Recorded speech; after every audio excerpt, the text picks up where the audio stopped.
Hello students, in today's lecture we are going to start the section ecology from the NCERT book. NCERT book मध्ये लास्टला जो ecology section आहे त्या section मधला chapter 14 ecosystem आज आपण स्टार्ट करणार आहोत. इकॉलॉजी सेक्शन मध्ये NCERT मध्ये तुम्हाला एकूण 4 चॅप्टर दिलेले आहेत. Organism and population, ecosystem, biodiversity and conservation आणि एन्व्हायरमेंटल इश्यूज. त्यापैकी इकोसिस्टीम टॉपिक आपण आज स्टार्ट करतोय NCERTचा. याआधी state बोर्डचा ecosystem and energy flow हा टॉपिक आपण पाहिलेला आहे. तुम्हाला मी सांगितलं होतं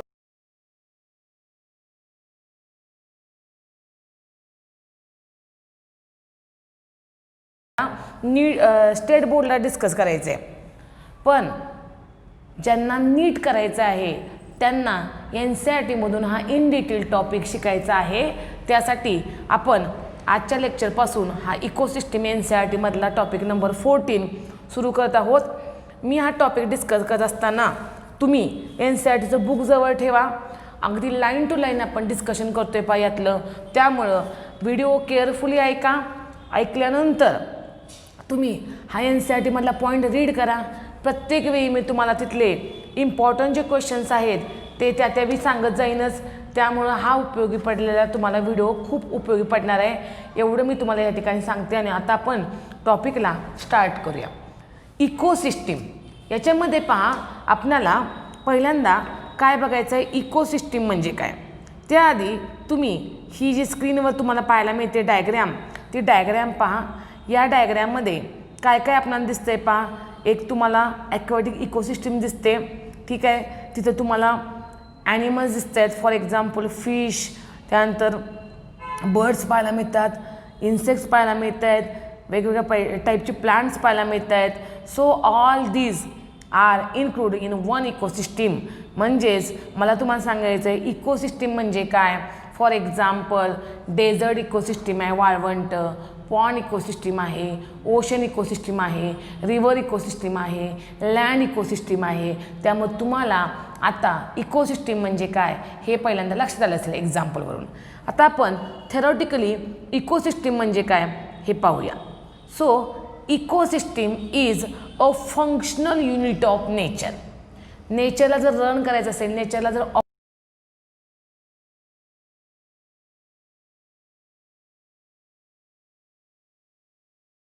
नेचरचं फंक्शन कॅरी आउट करण्याचा रोल कुणाचा आहे, इकोसिस्टीमचा आहे. की जिथं living organisms are interact with each other and also with the physical environment. म्हणजे इकोसिस्टीममध्ये तुम्हाला लिव्हिंग ऑर्गॅनिझम्स पाहायला मिळतात आणि त्याचबरोबर नॉन लिव्हिंग ऑर्गॅनिझमसुद्धा पाहायला मिळतात. त्यामुळं आपण दुसऱ्या वर्डमध्ये असं सांगू शकतो की कोणतीही इकोसिस्टीम घेतली तर त्या इकोसिस्टीममध्ये 2 महत्त्वाचे कॉम्पोनंट आहेत. एक लिव्हिंग ज्याला तुम्ही म्हणणार आहात बायोटिक कॉम्पोनंट, आणि दुसरा नॉन लिव्हिंग ज्याला आपण म्हणणार आहोत अबायोटिक कॉम्पोनंट. लक्षात आलं तुमच्या. मग या ठिकाणी काय पाहायला मिळतं, लिव्हिंग कॉम्पोनंट जे आहेत किंवा बायोटिक कॉम्पोनंट आहेत यांच्यामध्ये एकमेकांच्यामध्ये इंटरॅक्शन होते. म्हणजेच लिव्हिंग ऑर्गॅनिझममध्ये तुम्हाला इकोसिस्टीममध्ये इंटरॅक्शन झालेली पाहायला मिळते. आता फॉर एक्झाम्पल सांगते, वेगवेगळ्या कारणासाठी तुम्हाला लिव्हिंग ऑर्गॅनिझममध्ये इंटरॅक्शन पाहायला मिळते. फॉर रिप्रोडक्शन 2 पार्टनरची गरज असते, त्यामुळे 2 लिव्हिंग ऑर्गॅनिझममध्ये इंटरॅक्शन पाहायला मिळते. फॉर फूड 2 ऑर्गॅनिझममध्ये इंटरॅक्शन पाहायला मिळते, कारण एक ऑर्गॅनिझम प्रे म्हणून काम करतो आणि दुसरा ऑर्गॅनिझम प्रिडेटर म्हणून काम करतो. म्हणजे एक ऑर्गॅनिझम दुसऱ्याला खातो, याचा अर्थ दोघांच्यामध्ये एक टाईपची काय आहे, ही प्रे प्रिडेटर इंटरॅक्शन पाहायला मिळते आपल्याला. प्रे म्हणजे खाल्ला जातो तो, आणि प्रिडेटर म्हणजे जो खातो प्रेला त्याला आपण म्हणतो predator.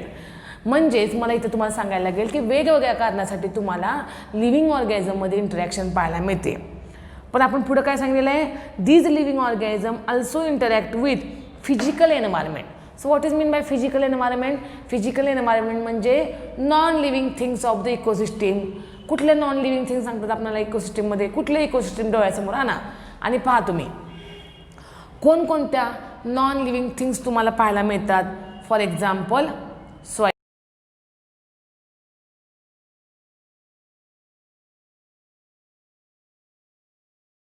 physical factors of the ecosystem.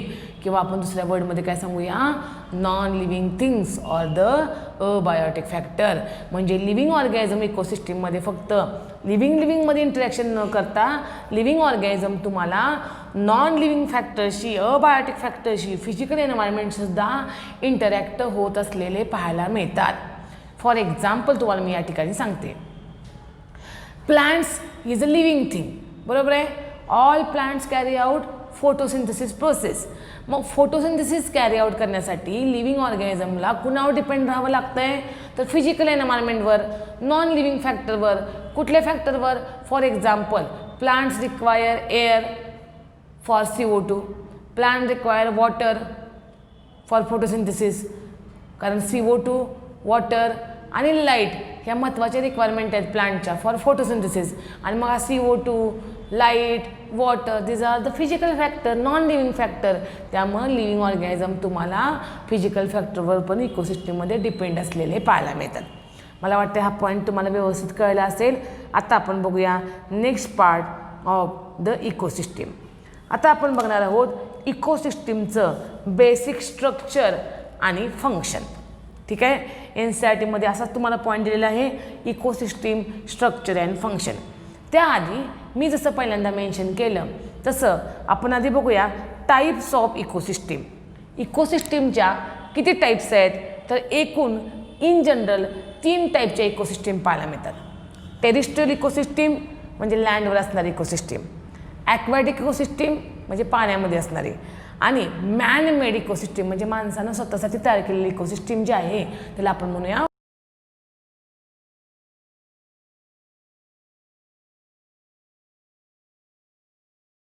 काय करायचं आहे. टेरिस्ट्रियल इकोसिस्टीमचे एक्झाम्पल्स आपण नीट लक्षात घेऊया. फॉरेस्ट, ग्रासलँड म्हणजे गवताळ जमीन, आणि डेझर्ट म्हणजे वाळवंट. हे 3 महत्त्वाचे इकोसिस्टीम तुम्हाला लँडवर पाहायला मिळतात. ॲक्वॅटिकमध्ये कुठले पाहायला मिळतात इकोसिस्टीम? एक्झाम्पल जी पॉन्ड, लेक, वेटलँड. वेटलँड म्हणजे काय, ज्या जमिनीवर पाणी साचलेलं आहे त्याला म्हणतो आपण वेटलँड. रिव्हर आणि इश्युरी. इश्युरी म्हणजे काय, ज्या ठिकाणी फ्रेश आणि मराईन वॉटर एकत्र येते त्याला म्हणायचं इश्युरी. ओके, हे झाले कुणाचे एक्झाम्पल? ॲक्वॅटिक इकोसिस्टीमचे. आणि मॅनमेड इकोसिस्टीममध्ये आपल्याला काय पाहायला मिळतं? क्रॉप फील्ड म्हणजे शेत जे माणसानं तयार केलेले आहे आपल्यासाठी.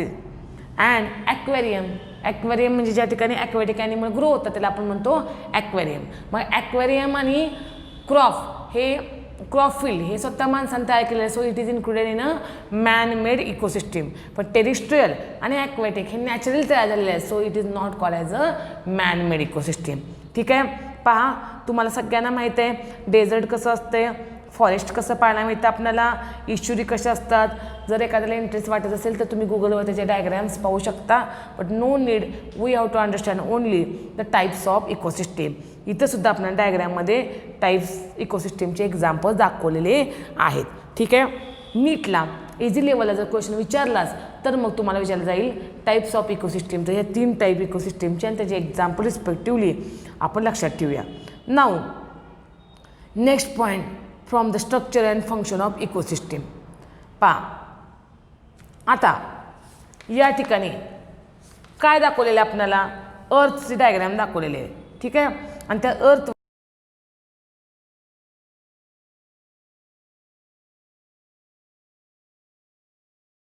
दाखवलं आहे, फिश दाखवलेलं आहे, आणि या साईडला तुम्हाला काय दाखवलं आहे बघा, लार्ज ट्रीज दाखवलेले आहेत, त्यानंतर स्मॉल श्रब दाखवलेले आहेत, नंतर बॉटमला काय दाखवलं आहे तर हर्ब दाखवलेले आहेत. ओके, मग हे काय इंडिकेट करतं? NCERTमध्ये ही डायग्राम नाही आहे, पण ही तुमच्या अंडरस्टँडिंगसाठी आहे. पण जे काही आपण थेरॉटिकल पार्ट बघतोय तो as it is line to line NCERTमधला आहे. ठीक आहे, त्यामुळे हे जे मी आत्ता तुम्हाला शिकवते ते सगळं NCERTमधलं लाईन टू लाईन आहे. फरक एवढाच आहे की पुस्तक डायरेक्ट न शिकवता तेच मी तुम्हाला PPTच्या माध्यमातून शिकवते, त्यामुळे ते तुमच्या लक्षात व्यवस्थित येईल. So under the title ecosystem structure and function, the first theoretical point is that entire biosphere is regarded as a global ecosystem. Entire biosphere, अर्थवर ज्या भागामध्ये लिव्हिंग ऑर्गॅनिझम स्टे करतात त्या आपण भागाला काय म्हणतो? बायोस्फिअर. मग इथं काय सांगितलेलं आहे? संपूर्ण बायोस्फिअर हे काय आहे, एक ग्लोबल इकोसिस्टम आहे, एक मेन इकोसिस्टम आपल्याला पाहायला मिळते, ती म्हणजे बायोस्फिअर. इन अन इकोसिस्टम, मग मी तुम्हाला आत्ताच एक्झाम्पल सांगितली, पॉन्ड, लेक, रिव्हर, इशुरी, त्यानंतर आपण सांगितलं होतं वेटलँड किंवा टेरेस्ट्रियलमध्ये डेझर्ट, फॉरेस्ट, ग्रासलँड किंवा मॅनमेडमध्ये क्रॉप फील्ड आणि ॲक्वेरियम. ह्या सगळ्या इकोसिस्टमपैकी कुठलं पण एक डोळ्यासमोर तुम्ही एक्झाम्पल आहे ना, जेव्हा मी पॉईंट एक्सप्लेन करते तुम्हाला in an ecosystem. So in an ecosystem डोळ्यासमोर आणा तुम्ही pond ecosystem. Biotic and abiotic component interact and function as a unit. आताच आपण डिस्कस केलं, बायोटिक म्हणजे लिव्हिंग, अबायोटिक म्हणजे नॉन लिव्हिंग. कोणत्याही इकोसिस्टममध्ये आपल्याला काय पाहायला मिळतं, बायोटिक आणि अबायोटिक या दोन्ही.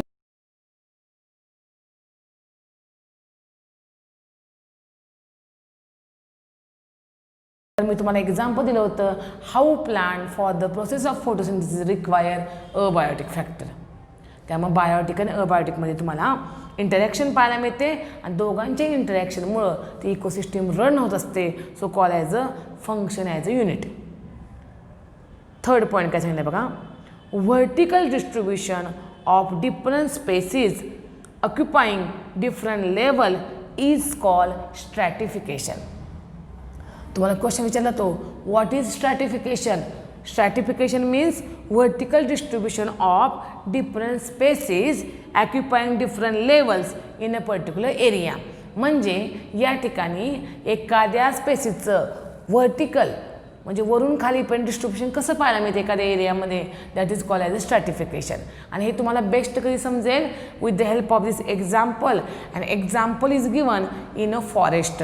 त्यामुळे ही जी डायग्रॅम आपण पाहतो आहोत, ही डायग्रॅम तुम्हाला एका फॉरेस्टची दाखवलेली आहे आणि फॉरेस्टमध्ये आपल्याला डिस्कस करायचं आहे व्हर्टिकल डिस्ट्रीब्युशन म्हणजे स्ट्रॅटिफिकेशन कसं असतं.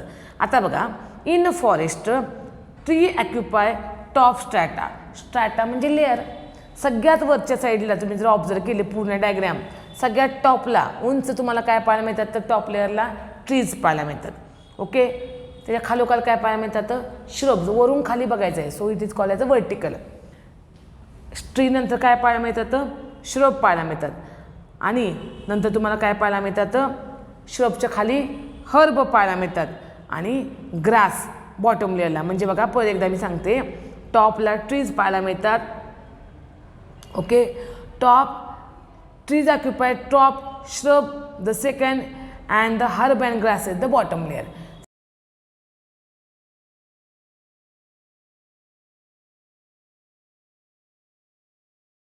पाहायला मिळतं. म्हणजे जमिनीमध्ये बघा तुम्ही ग्रास आणि हर्ब. हर्ब म्हणजे त्याचं स्टेम इझिली ब्रेकडाऊन होतं. पालेभाज्या आपण सगळ्या हर्बमध्ये इन्क्लूड करतो. सो हर्ब आणि ग्रास एकदम बॉटमला. त्याच्या जरा उंच तुम्हाला श्रब म्हणजे झुडूप पाहायला मिळतं आणि त्याच्यापेक्षा उंच कोण पाहायला मिळतं, ट्री. म्हणून वरून खाली आपण जर बघितलं तर तुम्हाला असं डिस्ट्रीब्युशन त्याचं पाहायला मिळतं. That is called as a stratification. That means vertical distribution of the species in a particular area. समजलं तुम्हाला स्ट्रॅटिफिकेशन म्हणजे काय? आता पहा,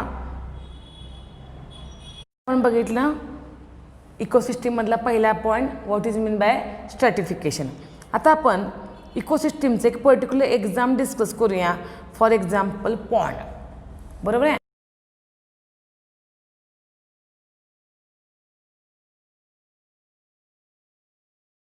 पॉन्ड आहे, त्या पॉन्डमध्ये तुम्हाला बॉटमला पॉन्डचे ॲनिमल्स पाहायला मिळत आहेत. ठीक आहे. आणि मग आपल्याला त्या ठिकाणी प्लांट्स वेगवेगळे पाहायला मिळतात. काही नॉन लिव्हिंग थिंग्स पाहायला मिळतात, जेव्हा ॲज युजल सगळ्या इकोसिस्टममध्ये पाहायला मिळतात. सन किंवा वॉटर, pH वगैरे सगळे फॅक्टर्स पाहायला मिळतात. आता आपण डिस्कस करूया इथं पॉन्ड ॲक्वॅटिक इकोसिस्टम म्हणजे काय. ओके, सो हिअर पॉन्डमध्ये ह्या पॉईंटवर फोकस करूया. बघा, pond is a shallow, simple, self sustainable water body that exhibits all basic components of an ecosystem. Pond कशी आहे, शालो म्हणजे खूप खोल असतं का एखादं डबकं नाही, उथळ असतं, वरच्यावर त्याचं पाणी पाहायला मिळतं. सिम्पल असतं, जास्त कॉम्प्लिकेटेड नसतं, खूप मोठं पण नाही, त्याला खूप त्याचे बायफर्गेशन झाले असं नाही. आणि सेल्फ सस्टेनेबल म्हणजे काय, पॉन्ड कम्युनिटी आहे किंवा पॉन्ड इकोसिस्टम आहे, त्यामध्ये जे जे लिव्हिंग ऑर्गॅनिझम्स आहेत ते आपल्या पण ते मेंटेन करतं. त्यासाठी त्याला कुणावर दुसऱ्या डिपेंड राहावं लागत नाही. So it is called as self sustainable water body that exhibit all basic component of an ecosystem, की ज्याच्यामध्ये तुम्हाला इकोसिस्टमचे सगळे बेसिक कॉम्पोनंट्स पाहायला मिळतात. बघा, अबायोटिक कॉम्पोनंट जे असतात पॉन्डमध्ये असतात त्याच्यामध्ये मेन कुठले इन्क्लूड केलेले आहेत, वॉटर आणि सॉईल डिपॉझिट, पाणी आणि जी सॉईल आहे that is called as the abiotic component. Climatic conditions, climatic म्हणजे एन्व्हायरमेंटमधल्या कंडिशन्स कुठल्या असतात तिथं पॉन्डमध्ये, सोलार इनपुट सूर्यप्रकाश, सायकल ऑफ टेम्परेचर वेगवेगळे टेम्परेचर तिकडे असणार आहे, मॉर्निंगला कमी त्यानंतर आफ्टरनूनला जास्त,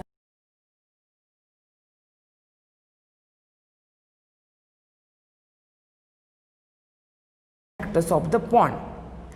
ॲटोट्रॉपिक कॉम्पोनंट आहे. ॲटोट्रॉपिक कॉम्पोनंट म्हणजे काय, the organism which can prepare their own food that we call as a autotrophic component. कुठले आहेत बघा, फायटोप्लॅन्क्टॉन, सम algae and the floating submerged and marginal plant. म्हणजे या पॉन्डमध्ये तुम्हाला फायटोप्लॅन्क्टॉन म्हणजे काय, the organism which has the pigment like the plant due to which they can prepare their own food with the help of photosynthesis. तर तुम्ही काय म्हणणार आहात, फायटोप्लॅन्क्टॉन. सो फायटोप्लॅन्क्टॉन म्हणजे काय, फोटोसिंथेसिसद्वारे फूड तयार करणारे organisms. So they are included in autotrophic component. Some algae is a type of the plant, so it easily can prepare its food. Floating म्हणजे पाण्यावर तरंगणारे, सबमर्ज्ड म्हणजे निम्मे पाण्याच्या आतमध्ये निम्मे पाण्याच्या वर, अँड मार्जिनल म्हणजे कडेला किनाऱ्यावर पाण्याच्या जे असणारे प्लांट त्याला म्हणायचं marginal plant. All these are the component of the autotrophic mode of nutrition. म्हणजे जे काही त्या पॉन्डमध्ये फोटोसिंथेसिस होतं ते या कॉम्पोनंटमुळे होतं. या सगळ्या कॉम्पोनंटमध्ये ज्याच्यामध्ये कोण येतं, फायटोप्लॅन्क्टॉन, algae आणि प्लांटचे 3 टाईप दिलेले आहेत, फ्लोटिंग, सबमर्ज्ड आणि मार्जिनल. ठीक आहे. आता आपण बघूया पॉन्डमधले कंज्युमर म्हणजे कोण, हेटेरोट्रॉप्स. कंज्युमर नाव का दिलेलं आहे, कारण ते काय कुणाला कंज्युम करतात, ॲटोट्रॉप्सना, बरोबर आहे. ते काही आपलं फूड तयार करत नाहीत, त्यामुळे त्याला काय म्हणायचं, हेटेरोट्रॉप्स. कंज्युमर कोण असतात बघा पॉन्डमध्ये, झू प्लॅन्क्टॉन म्हणजे असे स्मॉल ॲनिमल्स,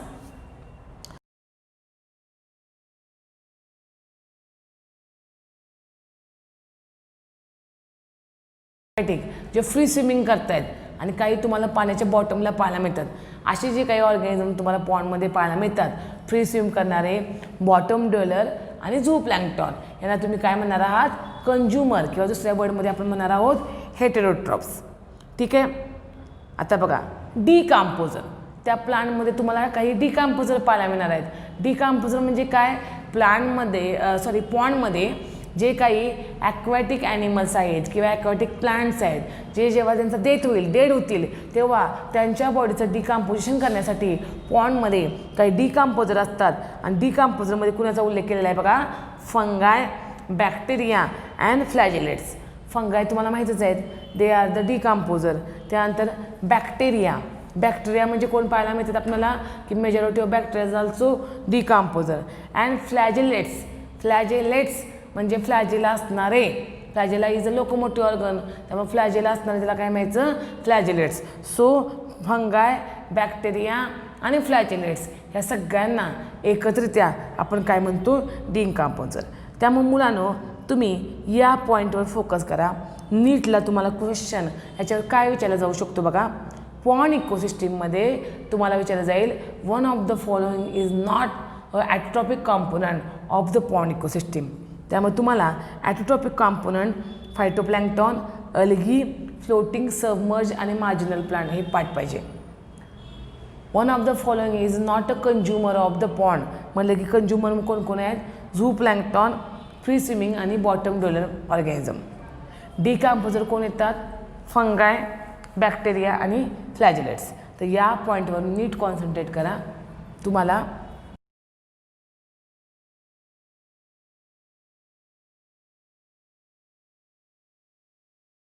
क्लायमॅटिक, ॲटोट्रॉपिक, कंज्युमर, डिकॉम्पोजर हे पॉईंट नीट समजणं गरजेचं आहे. ह्याच्यावर नीट थिंकिंग करा, हे एक्झामला विचारलं जाऊ शकतं. आता पॉन्ड्स कम्युनिटी आपण काय बघणार आहे की pond perform the functions of an ecosystem. Pond काय करते, इकोसिस्टीममध्ये काही फंक्शन कॅरी करते. कुठले फंक्शन कॅरी करतात, आता आपण त्याचे फंक्शन्स बघूया. ॲटोट्रॉपिक कंपोनंट जे आत्ता आपण बघितले, अल्गी, फ्लोटिंग, मार्जिनल, सबमर्जर प्लांट, ह्याला आपण म्हणतो ॲटोट्रॉपिक कंपोनंट. हे सगळे ॲटोट्रॉप काय करतात, convert inorganic into organic material. म्हणजे इनऑर्गॅनिक कंपोनंटचं कन्वर्शन ऑर्गॅनिक कंपोनंटमध्ये किंवा इनऑर्गॅनिक मटेरियलचं कन्वर्शन ऑर्गॅनिक मटेरियलमध्ये करण्याचं काम कोण करतात, ॲटोट्रॉप्स, युजिंग सोलार रॅडियंट एनर्जी. म्हणजे त्याला आपण दुसऱ्या वर्डमध्ये काय नाव देऊया, पहिल्या पॉईंटला या आता डिस्कस केलेला फोटोसिंथेसिस. म्हणजे बघा वॉटर, कार्बन डायऑक्साईड हे काय आहे तर इनऑर्गॅनिक मटेरियल आहेत, याचं कन्वर्शन ऑर्गॅनिक फॉर्ममध्ये म्हणजेच कार्बोहायड्रेटमध्ये केलं जातं. So autotroph convert inorganic into organic म्हणजेच वॉटर किंवा आपण म्हणलेलं आहे कार्बन डायऑक्साईड हे इनऑर्गॅनिक कंपोनंट, त्याचं कार्बोहायड्रेट म्हणजे ऑर्गॅनिक कंपोनंटमध्ये कन्वर्शन ॲटोट्रॉप्स करतात. हेटरोट्रॉप काय करतात, कंज्यूम ॲटोट्रॉप. बरोबर आहे, कारण हेटरोट्रॉप म्हणजेच आपण त्याचं दुसरं नाव दिलेलं आहे कंज्युमर्स. कुठले कुठले आपण बघितले तर फ्री स्विमिंग आणि बॉटम डेलर ऑर्गॅनिझमला आपण म्हणतोय पॉन्डमधले कंज्युमर्स किंवा हेटरोट्रॉप्स. ते cannot prepare their food, so for food requirement they depend on the autotrophs. Decomposition and mineralisation of the dead matter to release them back for the reuse by the autotroph. आता decomposer तुम्ही कुठले कुठले बघितले आता, bacteria,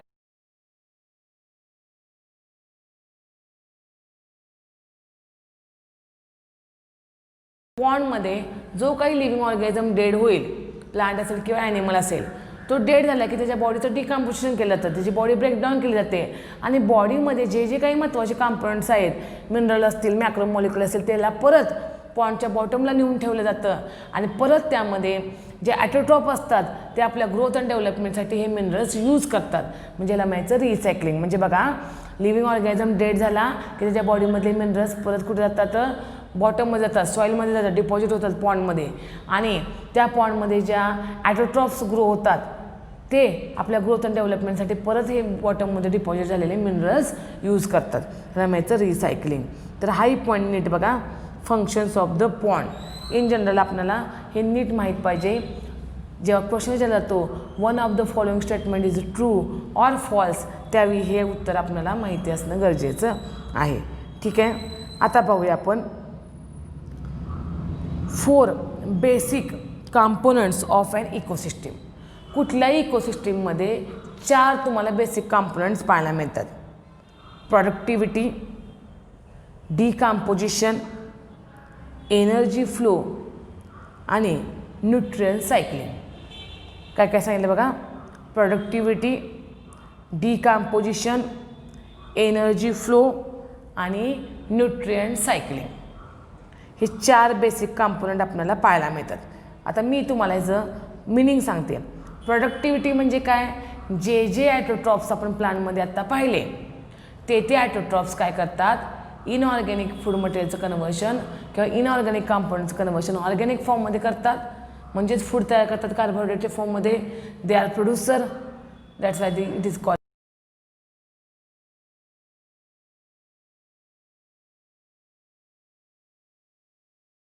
त्याच्या बॉडीचं decomposition केलं जातं, त्याची बॉडी डिकम्पोज केली जाते, त्याला म्हणतो आपण decomposition process. Energy flow, energy flow म्हणजे काय, जसं आपण बघतोय प्रोड्युसर म्हणजे ॲटोट्रॉपना कोण एड करणार आहे, कंज्युमर्स. कंज्युमरमध्ये 2 लेवल असतात, प्रायमरी कंज्युमर आणि सेकंडरी कंज्युमर. किंवा मी तुम्हाला एक्झाम्पल देते पहा इकडं. इथं आपल्याला काय पाहायला मिळतं, प्लांट्स हे प्रोड्युसर आहेत कारण ते फूड तयार करतात म्हणून त्यांना प्रोड्युसर म्हणायचं. प्लांट्सना कोण एड करतात, हार्बिओर. हार्बिओरना कोण एड करतात, कार्निओर. सो जी काही एनर्जी आहे प्रोड्युसरकडं किंवा प्लांटकडं, ती प्लांटला एनर्जी, प्लांटमधली एनर्जी हार्बिओरच्या बॉडीमध्ये जाणार जेव्हा हार्बिओर प्लांटला ईट करणार. हार्बिओरना जेव्हा कार्निओर ईट करणार तेव्हा काय पाहायला मिळतं, हार्बिओरमध्ये जी काही एनर्जी आहे ती कुठं फ्लो होणार आहे, कार्निओरमध्ये. म्हणजे तुम्हाला एनर्जीचं फ्लोईंगसुद्धा या पद्धतीनं पाहायला मिळतं. आणि न्यूट्रिएंट सायकलिंग म्हणजे काय, आताच आपण बेस्ट एक्झाम्पल बघितलं होतं. एखादा ॲनिमल किंवा प्लांट डेड झाला की डिकम्पोजर काय करतात, त्या डेड बॉडीचं ब्रेकडाऊन करतात आणि जे काही मिनरल्स बॉटमला आपल्याला डिपॉझिट झालेले पाहायला मिळतात त्यांचं रिसायकलिंग आपल्याला झालेलं पाहायला मिळतं. ते सगळे मिनरल्स परत त्यामध्ये ग्रो होणारे प्लांट्स ॲब्सॉर्ब करतात with the help of their roots for their development. तर याचं मिनरल सायकलिंग किंवा न्यूट्रिएंट सायकलिंग. तर आजच्या लेक्चरला आपण 4 बेसिक कॉम्पोनंट्स ऑफ इकोसिस्टीम बघितले. प्रोडक्टिव्हिटी, डिकम्पोजिशन, एनर्जी फ्लो आणि न्यूट्रिएंट सायकल.